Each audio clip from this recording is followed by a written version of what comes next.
it's Miss Hurd again. Today we're going to be reading The Chocolate Rabbit. Easter's coming up, so I thought it'd be fun to read a book about rabbits. Let's get started. The Chocolate Rabbit. This is a story of Birdie Rabbit. He was a very special rabbit, and it is thanks to him that there are chocolate rabbits in the shops every Easter.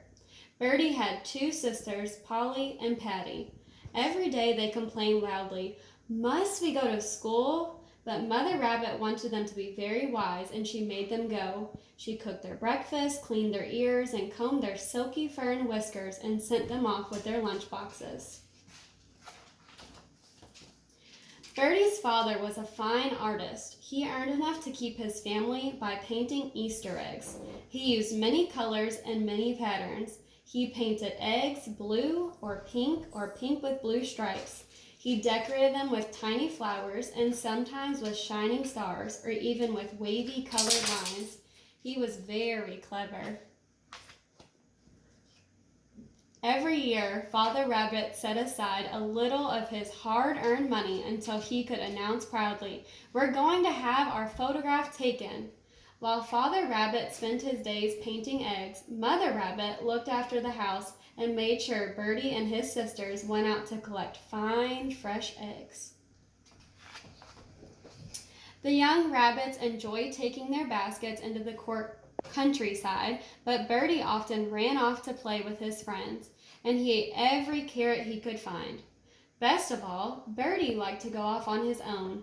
He would wander away and forget all about his sisters and about collecting eggs.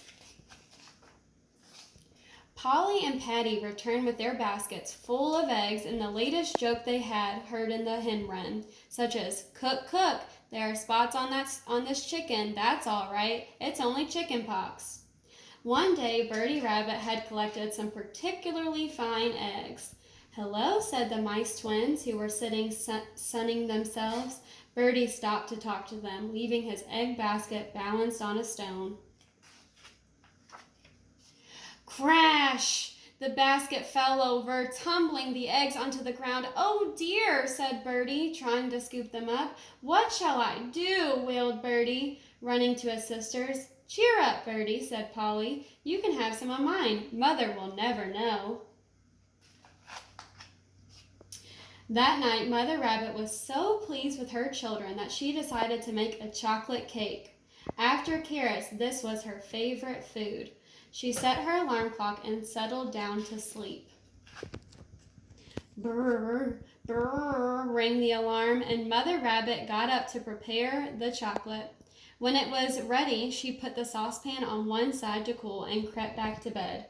"What a treat for my family," she thought, "and what a surprise." "Yummy, yummy," said little Birdie, who was awakened by the lovely smell of chocolate. He leaped out of bed and ran downstairs.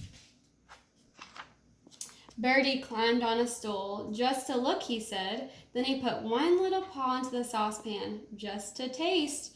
Then the stool fell over. Goodness gracious! Birdie was covered all over in chocolate. His cries awakened the family, who came running to see what had happened. "Oh goodness, I think Birdie's covered."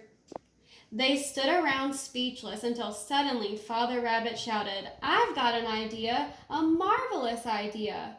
Why hasn't anyone thought of it before? Stay absolutely still, young Birdie. Don't move a whisker."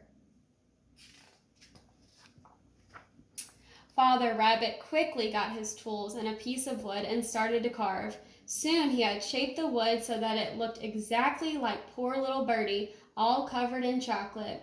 Mother Rabbit prepared more delicious chocolate than she poured it into the rabbit-shaped mold Father had made from his little wooden rabbit.